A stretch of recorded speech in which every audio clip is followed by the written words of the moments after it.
this call, but hi, I'm Stuart. I'm the Chief Executive of the Chamber. I'll do the very quick Zoom protocol because everyone knows it now. We will very rudely mute people if there's background noise, but otherwise don't forget to unmute yourself, ready to speak.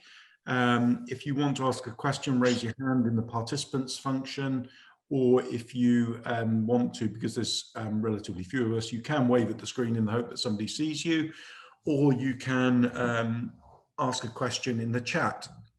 If you are wanting to ask a question but embarrassed to ask for any reason, then send it to me privately in the chat. If you want any other comments, just put them in there. If you want to introduce yourself in the chat, please do put your contact details in there, and I'm sure our speakers will too, as they are the experts you really need to speak to. If you're going to use social media, if you like the event, please do use social media. Use the hashtag #AccessToFinance. That's hashtag #AccessToFinance. If you haven't liked it, then don't, please. Tell us what you'd like to hear, and tell us what you'd like to know about what events you'd like us to do. I've forgotten to do this the last couple, it's my error. I'd like to thank Skills for Plymouth Launchpad for sponsoring these events through basically paying for our Zoom license, bless them. So thank you for that. I normally start off with a bit about chamber lobbying. So I'll just do a really quick update. I know it's not why you're really on the call, but I always think it's important to let you know what the Chamber's been doing. So I've given evidence to a BEIS Select Committee on Levelling Up relatively recently and talked about how the Southwest is being ignored in terms of investment. In fact, it's ignored in terms of even mention. I mustn't have been too bad because I got invited to come back and do another BEIS Select Committee, and this was about the future of aviation and the recovering from the impact of COVID. And particularly offering support to Exeter Airport, which of course is much needed. We have a concern in the Southwest, and I've just come off the Plymouth Growth Board call, and in fact I've had to leave the Plymouth Growth Board call just to do this. There is a concern that we are being massively overlooked, and that there's been far too long a talk about a north-south divide, and in fact there's a bit of an east-west divide. I chair British Chambers of Commerce South West, which is all the accredited county chambers, Cornwall, Devon, Dorset, Somerset and Business West. And we're meeting on Monday week, and our main topic this time is about how to engage Southwest MPs to get behind the Great Southwest Initiative and actually get the investment down here rather than it going to the borrowed votes in the north. We are apolitical, so I'm not making any political point, but it does seem that money is being diverted to areas that voted one way when they didn't used to, I think is the politest way to say that without being party political. The other thing to let you know is Boris Johnson is due to stand up in the House in about an hour and a half and announce what's going to happen at the end of national lockdown. The tiered system, as we know it now, expires, so they have to announce a new tiered system. It is likely to be basically a highly strengthened three-tier system where the measures put in place will allow certain parts of the economy to open, but still to preserve some sort of lockdown. The Growth Board call had a briefing from somebody in the health service who was telling us that infection rates in Plymouth have plateaued and are beginning to drop off. And I sit on the Torbay and Devon Health Protection Board, and they seem to be doing the same. We're not there yet. There's still a bit of time to go, and we've still got to all do our bit to try and keep those infection levels down if we are to come out of these more restrictive tiers and go into a tier that is more conducive to doing business. And finally, I'll just say that on the British Chambers of Commerce call this morning, which is all the chief executives around the country, on a call with our Director General, Adam Marshall in London, we talked about what the Chamber's position should be about families getting together for Christmas, in the sense that there is the risk that is a few days of sort of cuddling your granny worth shutting the economy for another month with all the problems that will go on with that. The point I made was actually ended up being adopted by the British Chambers as what they're going to say is their position is. The chamber network, it's not for us to have a policy on it. It's not for us to tell people what they should do. All we can do is pass on the advice and guidance and say, please be careful, because just consider that the actions you take over the Christmas period will affect businesses and productivity and will have an impact on lives. So of course, there is a fine balance between the health and well-being aspects of needing to be with family and seeing your friends and loved ones over the Christmas period, that there's a balance between that and actually passing on infection, closing the economy, overstretching the NHS and so forth. So I think if we all do our bit, let's keep this economy open and running as much as we can. In general, British Chambers is campaigning to allow businesses that are COVID secure to stay open. I see I've overrun by a minute, so I won't go on any longer, but I just hope you all know that this is work that the Chamber's doing on your behalf, behind the scenes, campaigning for business, ensuring that you get the support you need, but also the ability to operate in a COVID secure manner. So without further ado, I'm going to hand over to our speakers. In a little while, we're going to hear from James Twine and Victoria Sargent from Wolferstans about the furlough scheme. And I've got up my sleeve a particularly difficult question for James. I'm going to put him right on the spot on the furlough. But we'll start off with Jay, and I'm not even going to try and pronounce that. Jay from TS Partners and Chartered Tax Advisors, who's going to talk about HMRC's Research and Development's tax credit. So without further ado, Jay. Thank you, Stuart. Yes, so it's Cholewinski, so it's for future reference. It's don't worry, nobody spells it correctly. If I've ever book anything, I'd even give my surname. It takes too long spelling it out. But yeah, I'm Jay. I'm from TS Partners. We're a firm of chartered tax advisors and accountants. We have an office in Wellington, and we've recently acquired a business in Plymouth that was run by Jeff Rogers. We have a lot of clients all over the southwest, especially in around Plymouth as well. We spend a lot of time, Plymouth way, Exeter way, Somerset, Bristol. Matt, my business partner, Matt's a chartered tax advisor. Hence, as an accountancy practice, we do quite a lot of specialist tax work and always have done. So as well as all the statutory work, we get involved quite a lot in the HMRC's tax relief and incentive work, which includes various, and they're really generous schemes. And it's just sad that while a lot of people aren't aware of all of them and how it can apply, especially at the moment, because it is a good source of funding. But you've got things like capital allowances, there's video game relief, there's SEIS funding. And the one I'm going to mention to you today, we'll talk a little bit about, is the R&D tax credits. So all these incentives and reliefs are backed by HMRC. A lot of people get a little bit twitchy when they hear of a tax scheme, because there's been obviously a lot of press over the years of schemes that have been derived from accountants to try and help people pay less tax that have come back to sort of bite people. These are HMRC's own more reliefs and incentives. So like I said, they vary. I mean, if you own a commercial property, especially at the moment, like bars or guest houses, if you've overcome technical uncertainty or any scientific challenges in your work, if you're making improvements or advancements within your own business or as a sector, or if you're designing, developing any sort of bespoke systems or software, then we would always say, not that you should people should speak to their accountant about these. And even if they don't know about it themselves, they can always put people in touch with someone that can. So today, I'll just give you a little bit more about the R&D tax credit scheme. As I'd say, this is one of the most generous and certainly the widely applicable across a multitude of sectors. It's not new.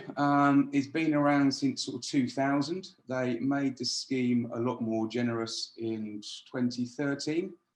And I'd say in the last few years, it's become more applicable across so many different sectors than ever before, mainly just because of what the scheme supports and how businesses are having to innovate so much and change what they're doing in order to keep up with all sorts of factors. Some sort of really high level stats about the scheme. I think since it started, they've given back just over 33 billion. So, it's a sizable fund. The average claim under the SME scheme across 18 and 19 was about 57,000 per year. And I think over that period of year end 18, 19, there's been about 60,000 submissions. So it's widely used, it's getting more and more popular. And I think half of the battle is building people's awareness of actually what is applicable. It effectively acts as sort of a rebate, a reward for sort of time and money that firms spend on overcoming sort of unique technical or scientific uncertainties.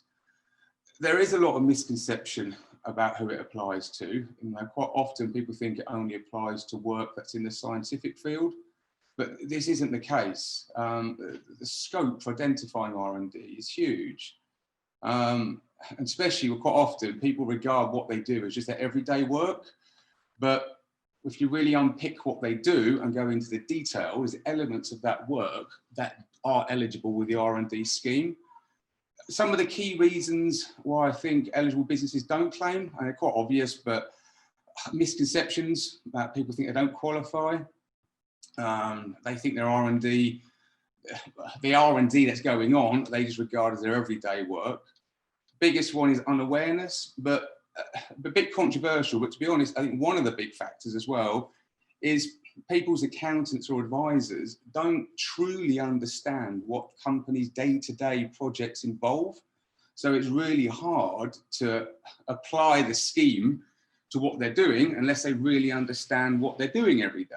Unless it's really obvious, they say, I've come along, I've invented something or I've built software. That's why so much of it gets missed. As you probably may or may not know, one of the main factors for it or eligibility is you've got to be a limited company. So unfortunately, it doesn't count for sole traders or partnerships. And you obviously got to carry out qualifying activities and actually spent money doing so. Nowadays, we're seeing so many different reasons as to why companies are becoming more eligible for this scheme. And the main reason really is people say having to constantly innovate in what they're doing. There's so much happening out there, like from new health and safety regulations that are being imposed. There's so many new legislations coming out, environmental targets, building regs, competition's getting stronger. You know, and people are typically trying to do things more effectively and more efficiently. And based on what the activity is around those, they can be eligible under the scheme. So quite often the qualifying activities aren't really obvious because it can just seem as their everyday work. We see it across all sectors. Obviously there's sectors that claim the most with IT, manufacturing, obviously scientific. We see a lot in construction nowadays, especially with how much that industry's changed. It could be people sort of investigating and using new materials. It could be adapting and repurposing traditional methods or techniques they've used in the past. Huge amount of work going on at the moment in energy saving areas. They could be overcoming traditional challenges, but in new ways, or simply creating more efficient construction techniques. Huge amount in manufacturing, as you'd probably expect, but it could be things like designing and constructing prototypes, improving manufacturing processes, reducing environmental impact. There's so many areas that it can be. Plymouth, especially, we've done a few recently, obviously the maritime sector. That could be people involved in building cleaner engines. We've done some work with a submarine company. It could be developing new marine mechanical products. We've seen things as well, people developing new damage protection methods for boats. So it applies across multitude of sectors. The claim itself has two halves. It has a technical narrative, so you have to put a report together to justify what your R&D is and explain what you've been undertaking. And it also has then some financial reports and statements that go with it.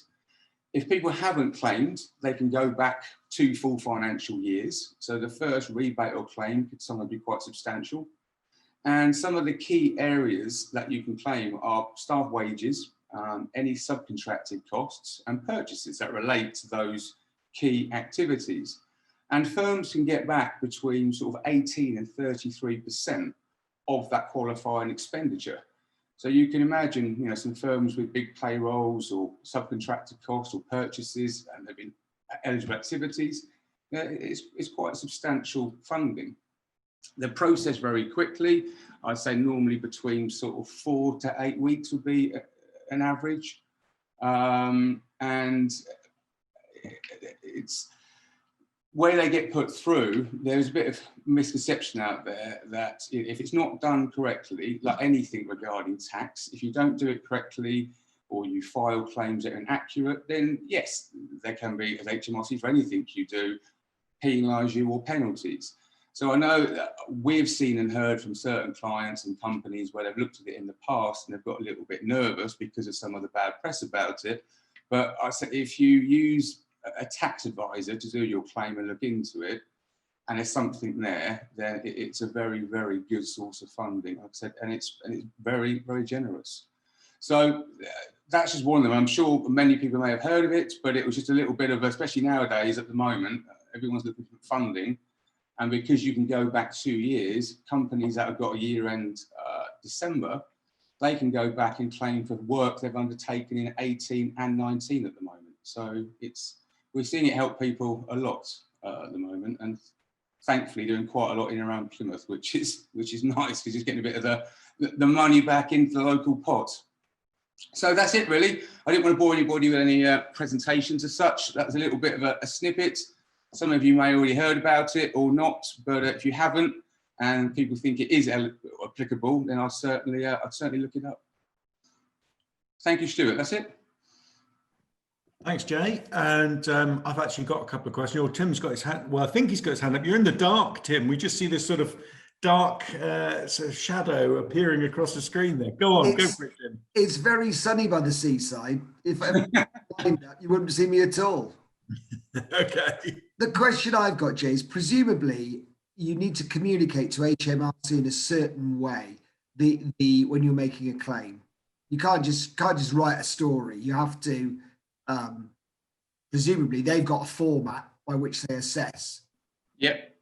Yeah, that's a good question. They have their recommended format. The reality of it is you can just put your claim in a box on your CT 600. There's a section in there for your R&D expenditure. You can put a number in that box and they'll, as like a self-assessment, they could accept it. If it's wrong and inaccurate, they've got 13 months to come back and ask any questions if they wanted to. And if anything you've done hasn't been done properly, then obviously you can get penalised. Whereas personally, the way we do it is we do what we regard as full disclosure. So yes, that they have if they have any questions, there's certain questions that they ask, and we present the information in huge detail. Because of the report's got the financials, the report, I would say, is more important than the financials in respect of explaining to HMRC what the R&D is that you've undertaken. So yes, there are better ways to present it than others, but as anything, the more information, the better, because then it presents them everything that they need. Makes sense. So Jay, I'm sorry if I'm being thick, but so what exactly is the tax credit? Is it cash back? Is it money off your tax? That's another good question. It's both. So it's your claim is your claim. So if you've spent £100,000 on eligible expenditure, that is what you've spent regardless. Now, based on this is more Matt's area, so I'll dust over it without getting too technical, but based on your sort of profitability within that year and what corporation tax you've paid, depends on what percentage of that you get back. So if you've lost money in that year, so you've already lost making business, and you've got a claim of £100,000 eligible expenditure, you can get up to 33% of that back, so £33,000. But what you're doing effectively is you're surrendering your loss, so you can't use that loss moving forward. The other end of the spectrum, not other end, but if you've made money and you've paid into the system, corporation tax, and they're paying that back to you, which they do cash, you get 25% of that 100,000 back. And if you're sort of in the middle area, it's about 18%. So we'd always advise initially, roughly, you get about 20% back. So it's a good question because when you do your first claim and you're going back, typically you've already paid in or that's historic, so you get physical cash back. They send you a check back, transfer of that money. It's an annual claim, so it's not a one-off. So as you move forward, if you are a profitable business, what typically we see with our clients is their claims then significantly reduce their corporation tax liability every year. But if they've particularly spent a lot of money in R&D and the claim is bigger than what they've actually, their own corporation tax bill, then yes, you get cash back. They have made some adjustments to that come April. Again, I won't go into technicalities of it now, but they've sort of put a limit on how much cash you get back if you're not paying into the system, because one of the big things they've been stamping out or trying to is a lot of fraudulent claims where people are sort of setting up rings of limited companies, offshoring, certainly in the IT world, software development, claiming big tax rebates and never even having any staff or putting any into the system. So that's one of their main focus areas of a lot of the fraud you hear within the scheme, unfortunately. But they've recently released an adjustment to it in order to help kind of throttle that back. But none of the adjustments they've made has any impact on the people or the clients that we work with, because it doesn't fit within those parameters. Okay. And somebody's written in the chat to me, actually, can people who create apps apply for the... Absolutely. Yeah, that's one. Absolutely. If your IT is one area where they actually have expertise within the innovation team, because IT is one of their biggest areas. So if you're putting a claim in because you've made a really fancy, back office CMS in WordPress, you think it's amazing, they're not really going to stamp it. But if you've developed bespoke applications or software that's unique to a purpose and it's your own code, then absolutely, yes, you've got a very good chance of that going through. We've just done one at the moment for a company that's done a really interesting app within the workspace. So yes. And from my point of view, it's a silly question, but so what's the most unusual thing you've heard of that's actually qualified for R&D tax credit? There must be something that you think, God, they'll never wing that one through as research and development, but you kind of have. Oh, that is a good question. Do you know, honestly, let me think about that. I'll drop it. Well, I've probably personally managed about, I don't know, 250 claims in the last 2 years. Right. And I write the reports. So I go to the clients and look at what they're doing and pick out what it is that's R&D. And then I put that's sort of my piece of the puzzle, if you like. I think that's what. So I suppose I wouldn't say anything unusual. It's just I've learned so much about industries now that I never knew before. Like, even just your local electrician or a builder, and you sort of see some of the things that they have to deal with every day. It's more the interest you at the moment than I can certainly probably dig some out, but yeah, there's so many. That's one of the joys of my job, and the team will tell you as well, I'm sure, that we meet so many interesting people doing amazing different jobs and things you'd never have thought of would even be a business. No, exactly. No, it's so true. And you see how they make a business out of a particular area or their level of expertise. And that's one of for us, it's so rewarding when we go into somewhere, because they don't really regard what they're doing as R&D. It's just what they do day to day. And I look at it and go, you've got no idea. That ticks all the boxes. And then, when they're getting some money back for things that they've done, it's a real, it's a nice feeling. Yeah. And especially a lot of companies invest so much of their own time trying to come up with new ways of doing things that they never get rewarded for it. And this is a real good mechanism to actually get something back for that time they invest in their business. And also, I'm a big believer of small business, because it's, they put all these rules and regulations out there, and it's small business that have to come up with the solutions to implement them. Well, as we say in the Chamber Network, business will find a way. They're always the ones that find the solutions.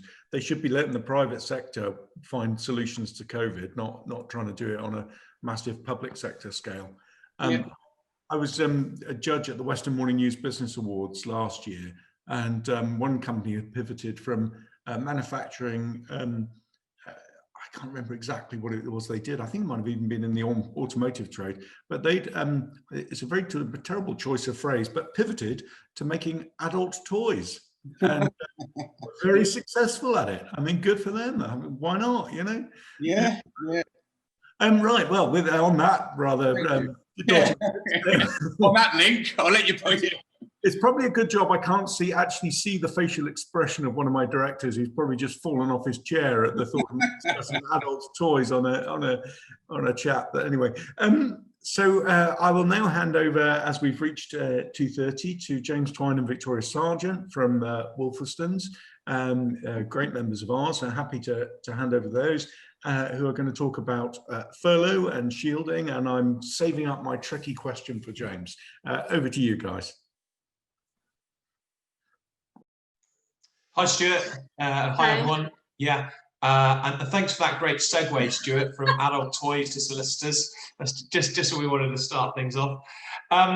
Yeah, so I'm an employment solicitor, and I'm here to talk to you about the furlough scheme, and in particular, the recent updates we've had to that scheme. Then I'm going to pass over to my colleague, Victoria, who's going to talk to you briefly about a category of employee, the clinically extremely vulnerable. And if we've got time, I may do a little bit on how to handle employees who are refusing or reluctant to return to work. So the furlough scheme, I don't want to go into the nuts and bolts of the scheme, the basic details, because most of us are so familiar with it. In terms of the new scheme that's been introduced with effect from the 1st of November, the key points are your employees need to be on your payroll as of the 30th of October. You can claim up to 80%, and that's capped at £2,500. And that's the basic detail that most of us know, most of us are familiar with, and repeats a lot of the detail on the previous scheme. We know the scheme is going to be reviewed in January. We don't know what that review is going to look like or what it's going to say. What I expect to see is some sort of tapering on the contribution from the government, much like we saw the first time round, with the contribution dropping from 80 to 70% or something like that. So what I wanted to talk about was the differences this time around, some of the quirks, and these are the points introduced by what they've called the fifth Treasury direction. Very dull, but the sort of thing lawyers have to look over is the actual real detail around this over and above the guidance. One of the things that jumped out for me was the fact that under the new scheme, employers will need to have an agreement in place with each employee before they start their period of furlough leave. So you can no longer backdate those agreements. There was a period of grace up until the 13th of November where those could be backdated, but that can't happen going forward. So if you're thinking of putting someone on furlough leave, then you do need that agreement in place before they start their furlough leave. You can update your old agreement, or at least refer to it. So a simple email or a brief letter referring to the previous agreement and which of those terms will continue under this furlough leave, that would be fine. But you do need to have that bit of paper, that agreement between you and your employee. The other real point to note is that the HMRC have said that they have the ability to publish the details of anyone that has claimed under the scheme this time around. And I expect this is because they're hoping that this will deter some businesses from claiming where they don't need to. We've seen lots of businesses that have actually thrived in the pandemic. They're actually better off in the pandemic than they were before it. Some of them have taken advantage of the furlough scheme, furloughed their staff, got their remaining staff to work extra hard, and simply increased their profits. So what the government said is this time around, if any organisation does put in a claim under the furlough scheme, we have the ability both to publish the name of your organisation and how much you've claimed. And as I say, I think that's a deterrent for businesses that are really profiteering from this arrangement. There are some exceptions. I've got it written down here. You can apply not to be named if you feel there's a serious risk of harm or intimidation. I think that's quite unlikely to apply. It might apply to some of the larger PLCs, or if there's a particular situation that affects your business, but quite unlikely in my book. And the other point of note, if that any of your employees you're looking to claim the grant from the 1st of December to the 31st of January, if any of them are serving any period of notice during that time, you're not able to benefit from the grant. So again, that's stopping businesses taking advantage of the grant. That's the tweaks or the changes that the government looks to be making to the system this time around, is to stop the advantages being gained. I also wanted to point out the deadlines for claiming. They're quite strict. If you want to make a claim for employees that have been furloughed during November, you need that in by the 14th of December.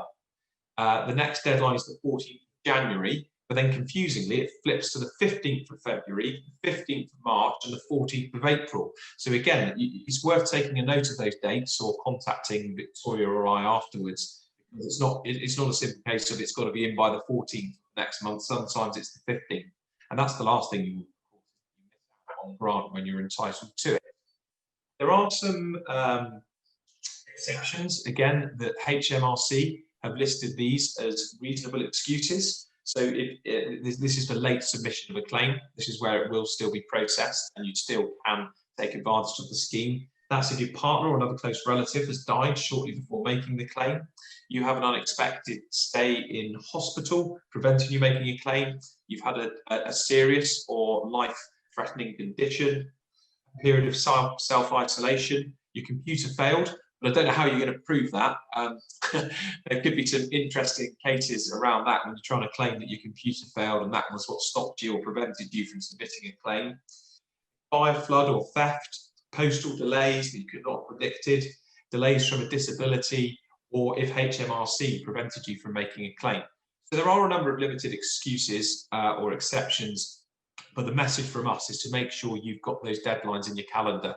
You are claiming it during these periods under the new scheme. Make sure you've got the 14th or the 15th of each month ticked off.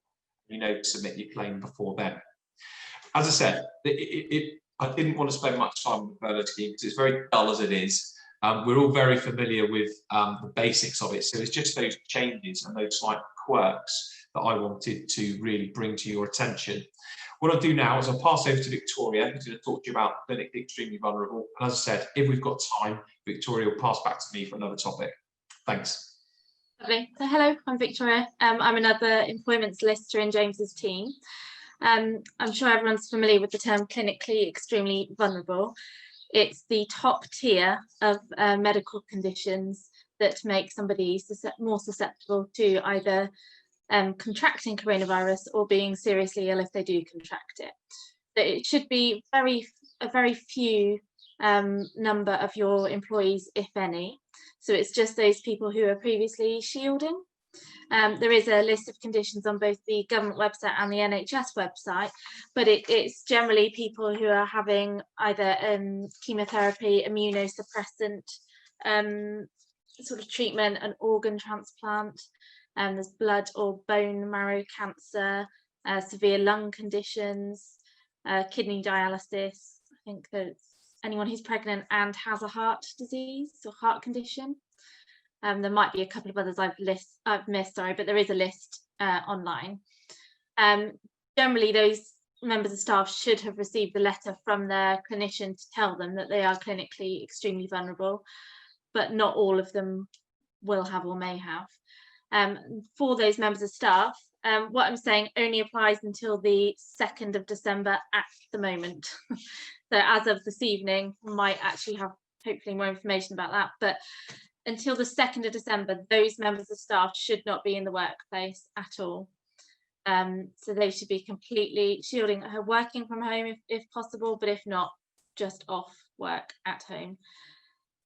Once the 2nd of November has been and gone and the national lockdown has been lifted, the current guidance suggests that we will return to the regional lockdown, so the previous tiered system. And then it will depend on what tier we're placed in as to whether or not the clinically extremely vulnerable can go to work. So in the top tier, again, they shouldn't. In the other tiers, they're strongly advised to work from home, but depending on what the nature of the business is, you will have employees for whom that isn't possible. So then you can either look to find them alternative duties, see if they can work from home, provide them with a slightly different role, make alternative arrangements. It is possible to still bring them into work though if everybody's happy. You're best consulting with each individual employee about their condition and the risks and what options are available to them. If it's not possible for the members of staff either currently during the national lockdown or after for them to come into work, then the next thing you'll be looking at is their right to sick pay. So the government recently amended statutory sick pay rules to provide SSP for clinically extremely vulnerable members of staff who aren't able to attend work at the moment due to those shielding restrictions. So they are all eligible for SSP, providing they meet all the other eligibility criteria. What you will need to do is check their contracts and any sickness absence policies or sick pay policies that you might have, to see if there's any contractual sick pay or any right for full pay at all. But again, it's going to come down to each individual business consulting and discussing with each employee to see where you stand. There's no case law yet on this, on any employers trying to withhold full pay for the clinically extremely vulnerable employees. So we can only give you our estimate as to, or guess as to what would happen. Or pretty much every employer, I think, James, that we've spoken to has decided to keep them on full pay. You run the risk of people still coming to work if not, but it is an individual business choice. And it, you know, if you've got any questions about a specific employee that where you can't decide what to do with regards to their pay, then you're welcome to contact us and we can go through with you on an individual basis. At the moment, there's no restrictions for those living with the clinically extremely vulnerable. So if you've got an employee who says their partner or parent is on that shielding list, there's no additional restrictions beyond the national lockdown restrictions placed on that member of staff. So that member of staff should be attending work or working from home where possible. I think that pretty much covers everything about that, unless you can think of anything else, James. And another option actually, sorry, would be to consider things like furlough or, like I said earlier, provide looking for other duties that they can complete from home. But obviously you're going to have those tight deadlines that James mentioned as well. Thank you, Victoria. James, I think we probably would want to hear about people who don't wish to return to work and how you can sort that out. Yeah, because again, that sort of category of person that Victoria was talking about, it's not those that have got the letter, the clinically extremely vulnerable. It's those that might be pregnant, perhaps, or those that are living with someone that's extremely vulnerable, or even those that are just for no apparent reason saying either I'm very anxious about this, and I don't want to come to work, or I don't feel safe coming to work. And it's how you handle those employees. There is, as Victoria said, there's no case law on any of this, and even if there was, it's going to be so fact specific that you are going to have to analyse each case on its own facts. But what we've advised employers, and we've seen this a lot, where an employee is saying, I am refusing to come to work because I fear for my own safety, you have to consult with that employee individually. First thing to do is to send them a copy of your risk assessment, which hopefully you'll have already conducted. Then once you've sent them that risk assessment, you can then speak to them and say, right, you've seen our risk assessment. What is it over and above this that makes you feel unsafe? Why do you feel there's a risk to you, despite these measures we've put in? And then you need to listen to their individual concerns and come up with any objections or reasons that you have, which might be able to overcome their concerns. You might even be able to introduce extra measures. I've seen organisations reserving people their own toilets or their own communal areas or that sort of thing. And that's both for those that are clinically extremely vulnerable but insisting on coming in, or those that are just nervous about it. You can put in these extra measures, or at least explain to your employees why it's not, or it shouldn't be, a risk for them, because you've applied all of the COVID guidance and your workplace is COVID secure.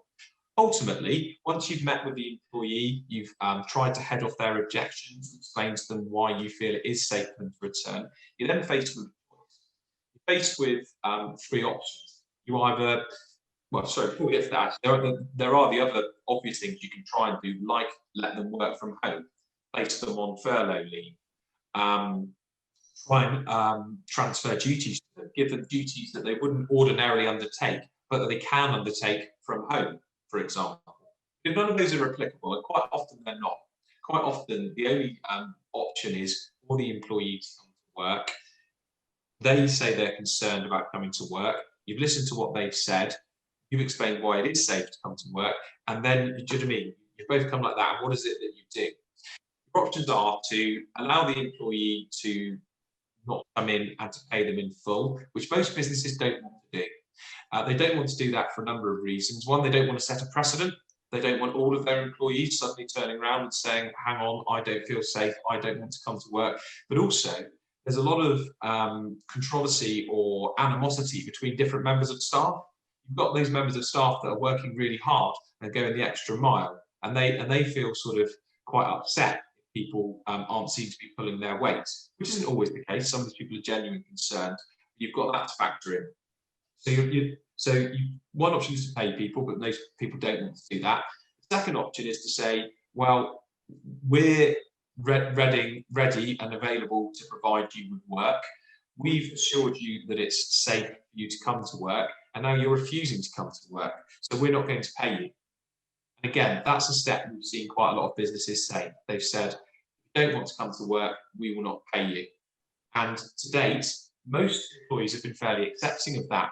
They've seen that everyone else is, or lots of other people are going to work. They've taken on board that you've implemented a risk assessment and that you've spoken to them about their concerns. And at that point, there's nowhere really else to go.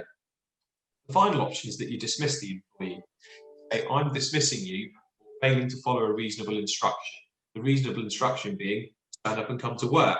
And in any other world, before the pandemic struck, that would have been a reasonable instruction. Employees refusing to come to work, you're telling them you've got to come to work. That is a potentially defendable position, but it is high risk, and it really is fact specific. The employee is protected under the whistleblowing legislation in those circumstances where they've raised a health and safety concern and they're saying, I'm concerned for my health and safety. That's the reason I'm not coming in. And you as the employer still then decided to dismiss them. So it is high risk and can be high stakes, and really is the type of situation where you want to take advice. But those are your options really. And it's all about the consultation at the start. That's the key. Get the risk assessment, listen to what they've got to say, and then implement one of those three options. Thank you for that, James. I think, as always, I think employment lawyers would say it's always better to find a solution by consent rather than going down enforcement lines. But ultimately, you can do that and just not pay them if they're not coming in. Stuart, can I just add something else? Sorry, another issue that businesses might face with employees not coming to work is childcare issues, particularly with large bubbles collapsing in schools. And it's quite a simple position. It's the same as any other time where a member of staff's children might be ill or unwell. You need to see what their contract or what your dependence leave policy says about how many, if there's any paid days at all, what they have to do for childcare reasons. Obviously, there's the additional sort of complication at the moment that what someone might usually use as childcare, so grandparents for other friends and family, isn't possible or may not be possible if they're not in a support bubble. So employers would be expected to show a bit more leniency in regards to time off, but pay itself, unless that employee can find a way to still work from home whilst their children are home, then you would be entitled to look to consider unpaid leave as an alternative. That's a really good point. So here's the pop quiz question for you. Around the room, feel free to throw answers up. How many school-aged children do you think are currently in isolation in Plymouth? Who's going to go first? 300, 400. Okay. Any advance on that? Higher, lower? 25. Higher. 25. 500. 500. Any advance on 500? 2,500. Pretty much bang on. 2,391. Wow. Wow. That was a statistic out of the last meeting I was in because of bubbles. So that's not the number of children who've got COVID. That's the number of bubble children that are isolating. But that's a really good point, Victoria. You can be affected, probably more likely to be affected by childcare issues than you are actually out of any illness or shielding. So that's a really good point. So are we ready for my hideous question for James then? James, prepare yourself. So is there a minimum period and for furlough, and is there any reason why we can't just all be furloughed for Christmas? There is no minimum period because you are still entitled under this third version of the scheme to flexible furlough. So you can furlough people for a shortened period within their normal working hours, or just for 1 week or 1 day or something like that.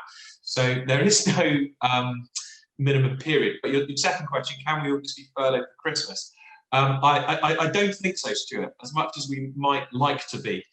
There has been some discussion over whether you can close your business for Christmas and then put everyone on furlough leave and still claim the grant.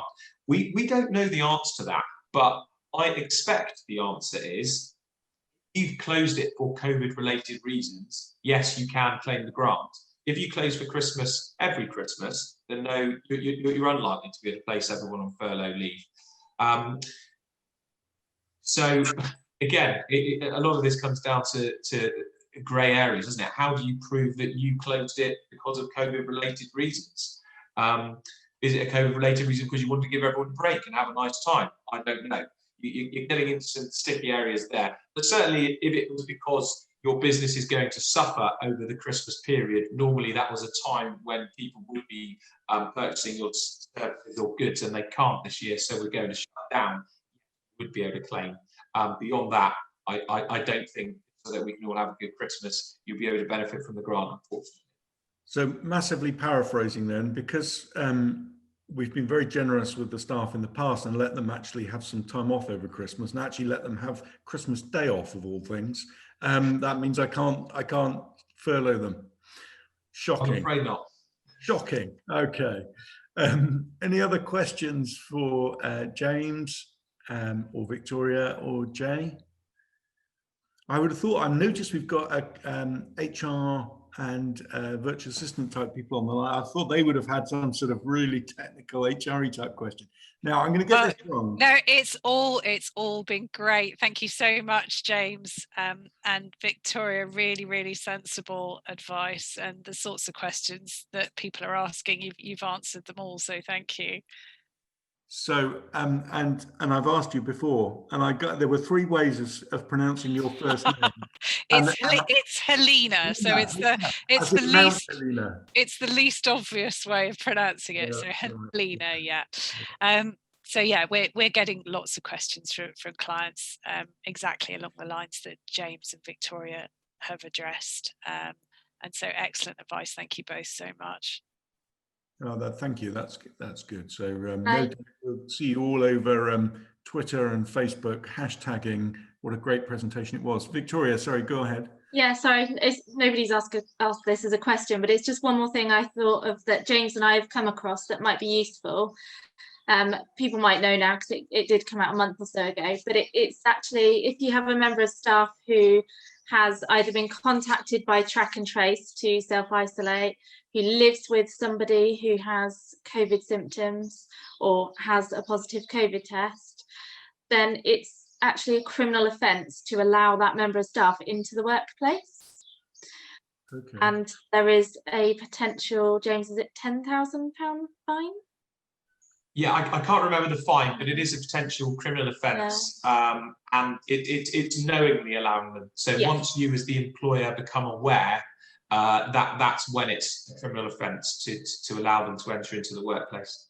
So sorry, I just want to clarify. So once you know someone has had a positive test, not just a positive test, if your member of staff lives with someone who has COVID symptoms, or they've been contacted by NHS Track and Trace and told that they've been in contact with someone who's had a positive COVID test, then it becomes a criminal offence to allow them to come into the workplace if you know that they have.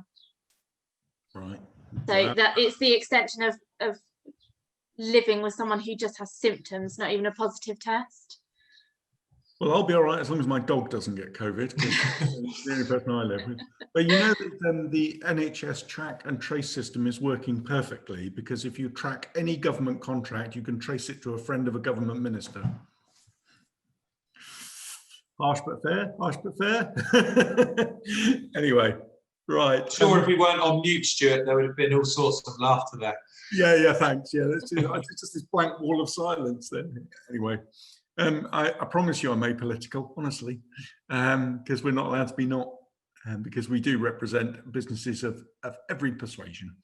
Right, so any other final questions before we all rush off and save ourselves?